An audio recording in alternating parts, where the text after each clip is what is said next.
I think that, listen, I don't think that most people I think are for the Second Amendment right. Most people are. I am for that. I think people should be able to protect themselves.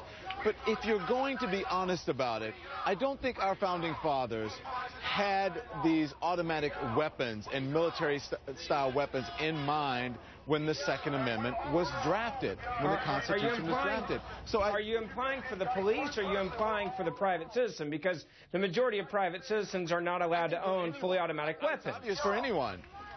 Okay, well, the gun law says that you and I can't just randomly go out and buy an automatic weapon, so let's deal with the facts here. A semi-automatic weapon is a gun that you and I are allowed to own, and in different places they have different rules. But to imply that anyone can walk out and buy an automatic weapon is just not true, Don.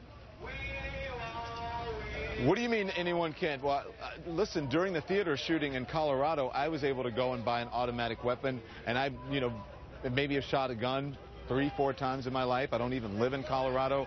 I think most people can go out and buy an automatic weapon. Don, what is your definition of an automatic weapon? What is your definition of an automatic weapon? Well, for me, an automatic weapon is something that you can shoot off a number of rounds very quickly. I was able to buy an AR-15 within 20 minutes in a state of which that I'm not a. And you don't know, in all due respect, you don't know what you're talking about. An automatic weapon is when you pull the trigger one time and it continually shoots off. One after another after another. A semi-automatic weapon. I can do that with my AR-15. You're getting into semantics here, just because it's not semantics. Hang on, Ben. Let me finish. One is semi-automatic. Yes, let me finish, Ben.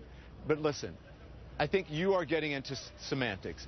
Regardless of what you want to call it, an automatic or a semi-automatic weapon, I can shoot off a number of rounds. It's the difference between breaking the law and not breaking the law. Will you let me finish? Will you let me finish, Ben, before we... I can shoot off a number of rounds very quickly, and I have the capacity to harm someone's life in an instant. I think that is what's important here, and that's what we're talking about. No one is saying you should take away anybody's Second Amendment right, but that we should examine it. And the question